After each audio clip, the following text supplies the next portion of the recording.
নমস্কার বন্ধুরা, welcome to my channel. আজকে ফটোগ্রাফির বিষয়ে এমন কিছু জিনিস নিয়ে আমরা আলোচনা করব যে ব্যাপারটা সবার মধ্যেই কোনো না কোনো সময় ঘটেছে। আসলে প্রথম যে প্রশ্নটা আমাদের আসে সেটা হচ্ছে আমরা কোন ক্যামেরা ব্যবহার করব। এত রকম ক্যামেরা রয়েছে, সেই সমস্ত ক্যামেরার মধ্য থেকে আমি কোন ক্যামেরাটা কিনবো, বা এমনও অনেকে আছেন যে একদম প্রথম ফটোগ্রাফি শুরু করছেন, সেখানে তিনি নতুন একটি ক্যামেরা কিনতে যাচ্ছেন, সেই ক্যামেরা কেনার ব্যাপারে একটা বিশাল সংশয় রয়ে যাচ্ছে। এই ব্যাপারেই আজকে আমরা এখানে আলোচনা করব এবং আমার মনে হয় আপনাদের সকলেরই এটা খুবই কাজে লাগবে, উপকার হবে। যদি চ্যানেলটা লাইক করে থাকেন তাহলে অবশ্যই সাবস্ক্রাইব করবেন, শেয়ার করবেন আর আপনাদের মূল্যবান মতামত দেবেন কমেন্টে। ক্যামেরা কেনার সময় বাজেট এটা একটা বড় জিনিস, যেটা আমাদের সকলকেই ভাবতে হয়। বিভিন্ন রকম দামের বিভিন্ন রকম ক্যামেরা আছে। এটা প্রথমেই আমাদেরকে ঠিক করতে হয় যে আমার পকেটের জন্য কোন ক্যামেরাটা ঠিকঠাক, অর্থাৎ আমি কতটা তার জন্য ইনভেস্ট করতে পারবো। এই ডিসিশনটা সম্পূর্ণ ব্যক্তিগত এবং এই সিদ্ধান্তে আপনাদেরই নিজেদেরকে আসতে হবে। এ ব্যাপারে খুব একটা বেশি গাইড কিছু করার থাকে না, কারণ যে কোনো সময় আপনি যদি ক্যামেরা দেখেন বা ক্যামেরার দোকানে গিয়ে কথা বলেন, তাহলে প্রথমেই তারা জিজ্ঞেস করবে যে আপনার কিরকম বাজেট আছে এবং সেই বাজেটে তারা বেশ কিছু ক্যামেরা সাজেস্ট করবে। প্রশ্নটা অন্য জায়গায়। প্রশ্নটা হচ্ছে বাজেট ঠিক করার পরেও আপনি কি নিশ্চিত হয়ে একটা ক্যামেরা নির্বাচন করতে পারেন? এই সিলেকশনটা কিন্তু ভীষণ ভাইটাল, কারণ তা না হলে পরে আপনি যে বাজেটেই ক্যামেরা কিনতে যান না কেন, অনেক সময় দেখা যায় যে সেই বাজেটেই ওর থেকে হয়তো আর একটু বেটার ক্যামেরা হয়ে যেত, বা হয়তো এমনও হয় যে আপনার যে ক্যামেরাটা দরকার ছিল তার থেকে একটু বেশি বাজেটের ক্যামেরা আপনি কিনে ফেলেছেন, যে পয়সাটা আপনি সহজেই বাঁচাতে পারতেন। তো এই ব্যাপারেই আমি আরেকটু বিস্তারিতভাবে বলছি যে ক্যামেরা নির্বাচন করার ব্যাপারে আপনার জন্য, আপনি যখন একটা ক্যামেরা কথা ভাববেন, কেনার কথা ভাববেন, তখন ঠিক কিভাবে চিন্তা করবেন, কোন লাইনে আপনি এগোবেন, সেই ব্যাপারে আপনার সাথে আমি একটু আলোচনা করব এখন। সঙ্গে থাকুন এবং চ্যানেলটা অবশ্যই সাবস্ক্রাইব করুন। দেখুন, কোন ক্যামেরা কিনবো এটা সম্পূর্ণ নির্ভর করছে অন্য একটা বিষয়ের ওপরে। সেটা হচ্ছে আমি কি জন্য ক্যামেরা কিনবো। এটাকে বলা হয় পারপাস, অর্থাৎ আপনি যে ফটোগ্রাফি করবেন সেই ফটোগ্রাফিটা আপনি কি জন্য করবেন। আমি মোটামুটি দীর্ঘদিন ধরে মানুষের সাথে মিশে বা এতগুলো ছাত্রছাত্রী ঘেঁটে যে জিনিসটা অবজার্ভ করেছি, দেখেছি, সেটা হচ্ছে মূলত তিনটে পারপাসে মানুষ ফটোগ্রাফি করা শুরু করে বা ফটোগ্রাফি করেন। তিনটে পারপাসের মধ্যে একটা হচ্ছে সে প্রফেশনাল কেরিয়ার তৈরি করতে চাইছে, অর্থাৎ ফটোগ্রাফিটাই তার মূল রোজগার হবে, সে ফটোগ্রাফির কাজ করেই তার জীবন নির্বাহ করবে।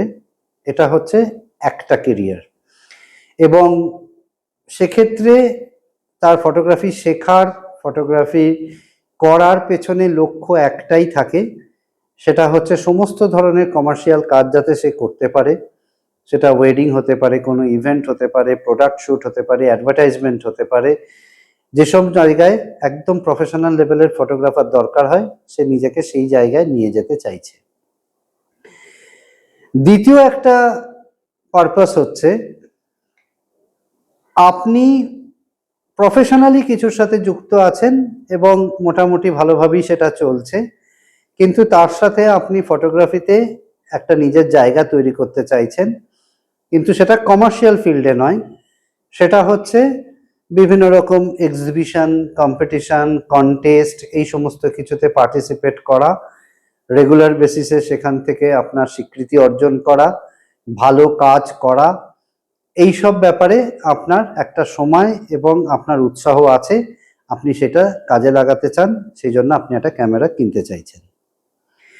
আর তৃতীয়ত যেটা, সেটা হচ্ছে এই দুটোর মধ্যে কোনোটাই নয়, আপনার একটু ফটোগ্রাফির শখ, আপনি মূলত ফ্যামিলি ফটোগ্রাফি বা সোশ্যাল মিডিয়ার জন্য ফটোগ্রাফি করতে চাইছেন, বছরে একটু ঘুরতে টুরতে যান, বন্ধু বান্ধব নিয়ে পরিবার নিয়ে বেড়াতে যান, সেখানে গিয়ে কিছু ছবি তোলেন, বেড়াবার খুব শখ আছে, হয়তো বিভিন্ন জায়গায় ঘুরে বেড়ান, তার জন্য প্রচুর ছবি তোলেন, আর তার সাথে সাথে আপনার কিছু সোশ্যাল মিডিয়াতেও অ্যাক্টিভিটি আছে, আপনি পোস্ট করেন রেগুলার বেসিসে, আপনার ছবি সবাইকে দেখান সোশ্যাল মিডিয়ার মাধ্যমে, তো সেইটা হচ্ছে আরেকটা গ্রুপ। তাহলে এই তিনটে মূল যে গ্রুপ রয়েছে তাদের সবার জন্য কিন্তু একই রকম ক্যামেরা উপযুক্ত নয়, প্রত্যেকটা গ্রুপের জন্য ক্যামেরা আলাদা আলাদা হবে। এবার সেইটা আপনাদের কাছে পরিষ্কার করে বলছি। দেখুন, প্রথমে যেটা বলবো সেটা হচ্ছে যারা প্রফেশনাল কেরিয়ার তৈরি করতে চাইছে, খুব সাধারণ বুদ্ধিতে বুঝতেই পারছেন যে এখানে কিন্তু যথেষ্ট ভালো মানের একটা ক্যামেরা আপনার কাছে থাকা দরকার, এবং আমরা যেটাকে বলি যে হাই এন্ড প্রফেশনাল ক্যামেরা, সেই ধরনের কোনো ক্যামেরা যদি না থাকে তাহলে কিন্তু প্রফেশনাল ফিল্ডে আপনি দাঁড়াতে পারবেন না।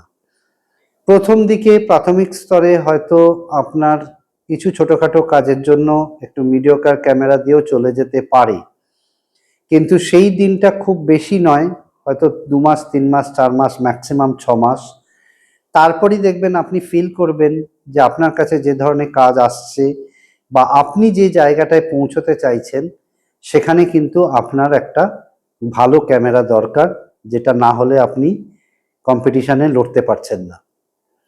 তো এই পারপাসে যারা ক্যামেরা কিনতে যাচ্ছেন তাদেরকে আমি অ্যাডভাইস করব যে আপনারা একটু বাজেটটা বাড়িয়ে, বা এখন ইএমআই সিস্টেমও হয়ে গেছে, সেই ইএমআই সিস্টেমের মাধ্যমে একটু হাই এন্ড ক্যামেরাগুলোকে সিলেক্ট করুন, এবং এখানে অবশ্যই ফুল ফ্রেম ক্যামেরা দরকার, অবশ্যই যেখানে হাই বাস্ট মোড আছে সেরকম কোনো ক্যামেরা দরকার, মানে যেখানে আপনি সিঙ্গল শাটারে অনেকগুলো ছবি তুলতে পারবেন, কন্টিনিউয়াস শাটারে আপনাকে অন্তত 12 থেকে 14টা ফ্রেমের সুবিধা দেবে, কারণ এমন অনেক ইভেন্ট হয় যেখানে বাস্ট মোডে ছবি তুলতে হয়। তার সাথে লো লাইট ফেসিলিটি খুব ভালো, মানে যে ক্যামেরা লো লাইটে গ্রেনস আসার সম্ভাবনা কম, হাই আইএসওতে ইজি কাজ করতে পারবেন, এই রকম ফিচারগুলোকে দেখে আপনাকে কিন্তু ক্যামেরা নিতে হবে, আর অবশ্যই সেটা ফুল ফরম্যাট হতে হবে, কারণ ফুল ফরম্যাট ছাড়া কিন্তু কমার্শিয়াল কাজে আপনি দাঁড়াতে পারবেন না। নেক্সট যে গ্রুপটার কথা আমি বললাম, অর্থাৎ যারা শখের ফটোগ্রাফি করবেন, তাদের জন্য কিন্তু একটা মিক্সড সিচুয়েশন আছে। এক্ষেত্রে বাজেটটা যদি বেশি থাকে তাহলে অবশ্যই একটু ফুল ফরম্যাট হাই লেভেল ক্যামেরার দিকে যাওয়া ভালো, কারণ তাতে কম্পিটিশনে আপনার ছবিটাই মানোন্নত থাকবে, কিন্তু এখানে অনেক সময় অতটা ইনভেস্ট করার মতন ক্ষমতা বা অনেক সময় ইচ্ছেও থাকে না, যে যেহেতু আমি শখের ফটোগ্রাফি করি সেখানে আমি এতগুলো পয়সা দেব না। সেক্ষেত্রে কিন্তু একদম লোয়ার লেভেলের ক্যামেরাও চলবে না, আপনাকে মিড রেঞ্জের ক্যামেরাতে থাকতে হবে, মানে মোটামুটি ধরে রাখতে পারুন যেটা ফুল ফরম্যাটের হয়তো একদম বেস লেভেলের ক্যামেরা সেইটা, আর তার সাথে মডারেটলি ভালো আইএসও ভ্যালুতে কাজ করা যায়, গ্রেনসের চান্স কম আসে, পিকচার কোয়ালিটি বেটার হয়, এবং ইজি টু হ্যান্ডেল, সেই সব ধরনের ক্যামেরাগুলো এখানে ব্যবহার করা দরকার। খুব যে একদম টপ গ্রেডেড ক্যামেরা প্রথমেই শুরু করতে হবে সে কথা কিন্তু আমি এখানে বলছি না, আপনি একটা মিড রেঞ্জ ক্যামেরা দিয়েও এখানে কাজ চালাতে পারেন, যদি ক্ষমতা থাকে হাই এন্ড ক্যামেরা নিতেই পারেন, কিন্তু তা না হলেও আপনার মিড রেঞ্জ ক্যামেরাতেও কিন্তু এখানে ভালো কাজ হয়ে যায়, এবং অনেককেই আমি জানি যে তারা কিন্তু দীর্ঘদিন ধরে এই ক্যামেরাতেও যথেষ্ট সফলতার সাথে কাজ করে আসছে। এরপরে তৃতীয় যে গ্রুপটার কথা বলেছিলাম, অর্থাৎ যারা মূলত নিজের জন্য ফ্যামিলি ফটোগ্রাফি বা বেড়াতে যাইলে ছবি করা বা সোশ্যাল মিডিয়াতে ছবি দেওয়ার জন্য ফটোগ্রাফি করছেন বা করতে চাইছেন, তাদের জন্য কিন্তু খুব হাই রেঞ্জের ক্যামেরায় যাওয়ার দরকার নেই, তারা মোটামুটি একটা বেসিক লেভেলের ক্যামেরা ডিএসএলআর টাইপের ক্যামেরা হলেও চলবে, আর যদি মিররলেসও ব্যবহার করেন সেক্ষেত্রে ফুল ফরম্যাটের দরকার তো নেই, ক্রপ সেন্সরেও আপনি কাজ করতে পারবেন।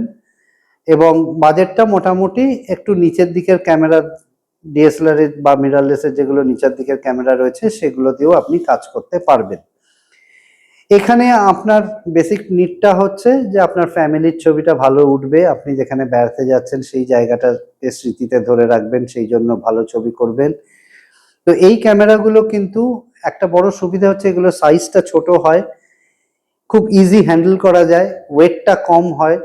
বিশেষ করে একটা সাধারণ মানুষের পক্ষে খুব হাই এন্ড ক্যামেরার যে ওয়েট সেইটাকে সারাদিন ধরে বয়ে বেড়ানোটা বেশ কষ্টকর হয়ে ওঠে। এবং আমি অনেককে জানি যে প্রথম দিকে সেরকম ক্যামেরা কিনে ফেলে তারপর সেটাকে কয়েক মাসের মধ্যে বিক্রি করে একটা ছোট ক্যামেরা কিনেছে। তো সেই জন্য প্রথম থেকে ইনভেস্টমেন্টটা যদি আপনি এইভাবে করেন যে আপনার কাজের সুবিধার জন্য আপনি যেটুকু ওয়েট ক্যারি করতে পারবেন সেই রকম একটা ক্যামেরা, আপনার বাজেটের জন্য একটা লো বাজেট ক্যামেরা, এবং তার সাথে সাথে ইজি টু অপারেট, মানে যে ক্যামেরাটা একটা সাধারণ মানুষ হিসেবে আপনি চটজলদি ব্যবহার করবার জন্য সব রকম ফিচার্সগুলো যাতে খুব সহজেই ব্যবহার করতে পারেন সেই রকম ধরনের একটা ক্যামেরা আপনি কিন্তু সিলেক্ট করুন। এবার দেখুন, আমি স্ক্রিনে এখানে আপনাদের একটা টেবিল দেখাচ্ছি যেখানে এই 3টে পারপাসই লেখা রয়েছে এবং তার জন্য কি ধরনের ক্যামেরা আপনাকে সিলেক্ট করতে হবে সেটা বলা আছে। কতগুলো এক্সাম্পল দেওয়া রয়েছে, দেখতেই পাচ্ছেন যে কোন ক্যাটাগরিতে কিরকম ক্যামেরা ব্যবহার করলে ভালো। এগুলো একটা সাধারণত মানুষ যেগুলোকে পছন্দ করেন সেই ধরনের মডেল বলা আছে, এমন নয় যে এই মডেল ছাড়া অন্য কোনো মডেলে এই ধরনের ছবি করা যাবে না। আপনাদের পছন্দ মতন যে কোনো মডেলই আপনি কিনতে পারেন, কিন্তু ক্যাটাগরি ওয়াইজ আপনি মডেলটাকে দেখে নেবেন যে আপনার যে পারপাসটা সেই পারপাসের সাথে সেই মডেলটা ঠিকঠাকভাবে যাচ্ছে কিনা। ক্যামেরা কেনার জন্য এটা কিন্তু একটা ভীষণ ভাইটাল পয়েন্ট যে আপনি কি উদ্দেশ্যে ফটোগ্রাফি করতে যাচ্ছেন। ধরুন এই যে শখের ফটোগ্রাফি যিনি করছেন তিনি যদি ভেবে থাকেন যে আমি মূলত ল্যান্ডস্কেপ ধরনের ছবি তুলব, তাহলে তিনি এক ধরনের ক্যামেরার কথা ভাববেন। আবার যিনি ভাবছেন যে না আমি একটু লো লাইট ফটোগ্রাফি করব, তার জন্য একরকম সেন্সার আছে, সেরকম ক্যামেরা যেটা হাই সেন্সার যেখানে আপনার গ্রেন্সের চান্স কম সেই ধরনের ক্যামেরা ভাববেন। তো এই ম্যাটারগুলো খুব গ্রসলি আমি এখানে একটা ভাগ করে দিয়েছি যে কিরম ধরনের ক্যামেরা কোন ক্যাটাগরির জন্য কিনলে ভালো হয় সেটা একটু ভালো করে দেখে নিন, স্টাডি করে নিন। এই ধরনের ক্যামেরা এই পারপাসে কিনলে তবেই কিন্তু আপনার যে বাজেট সেই অনুসারে ঠিকঠাক ইনভেস্টমেন্ট হবে। এর কিন্তু একটু এদিক ওদিক হয়ে গেলে পরে আপনার পারপাসটা সার্ভ করবে না এবং ইনভেস্টমেন্টটা ঠিকঠাক হবে না, ফলে তখন আপনার কিন্তু নিজেরই খুব খারাপ লাগবে যে আমি এতগুলো পয়সা দিয়ে ক্যামেরাটা কিনে এরকম কেন ভুল কাজ করলাম। তাহলে বুঝলেন তো কোন ক্যামেরা কিনবেন সেটা কিসের ওপর নির্ভর করছে, আপনি কি ধরনের ফটোগ্রাফি করবেন সেটার ওপরে। আশা করি আমি ব্যাপারটা এখানে মোটামুটি আপনাদেরকে বোঝাতে পারলাম। যদি আপনাদের কোনো প্রশ্ন থাকে কমেন্ট সেকশনে লিখে জানাবেন, আমি অবশ্যই সেগুলোর উত্তর দিয়ে দেব। আর বারবার যেটা বলছি, ক্যামেরা কেনার সময় নিজের পারপাসটাকে আগে গুরুত্ব দেবেন। অনেক সময় এরকম হয় যে আপনি কারোর সাথে একটু আলোচনা করেছেন, তিনি যে ক্যামেরাটা ব্যবহার করছেন তাতে উনি ভীষণ খুশি, উনি খুব স্যাটিসফাইড, উনি আপনাকে জোর দিলেন যে এই ক্যামেরাটা আপনি কিনুন। কিন্তু সেখানে বিচার করবেন যে আপনাকে যিনি অ্যাডভাইস করছেন তিনি কি ধরনের ফটোগ্রাফি করছেন এবং আপনার পারপাসের সাথে তার পারপাসটা মিলছে কিনা। যদি মেলে তো ভালো, কিন্তু যদি না মেলে, হয়তো তিনি বার্ড ফটোগ্রাফি করেন, তিনি যে ধরনের ক্যামেরা ব্যবহার করছেন তিনি আপনাকে অ্যাডভাইস করলেন সেই ক্যামেরাটা কেনবার জন্য, কারণ তিনি হয়তো কোনোভাবে আপনার পারপাসটা বুঝতে পারেননি বা শোনেননি। আপনি সেই জায়গায় কিন্তু ওনার কথা শুনে যদি ওনার মতন করে একটা ক্যামেরা কিনে ফেলেন, আপনি হয়তো একটা ফ্যামিলি ফটোগ্রাফির জন্য ক্যামেরা কিনতে যাচ্ছেন, তাহলে আপনার এটা একটা ভুল হয়ে গেল। সুতরাং এই অ্যাডভাইসটা নেবার সময় আপনি অবশ্যই এই ব্যাপারগুলো মাথায় রাখবেন। আরেকটা জিনিস হচ্ছে, অনেক সময় আমরা ক্যামেরা রিভিউ দেখে ক্যামেরা সিলেকশন করি।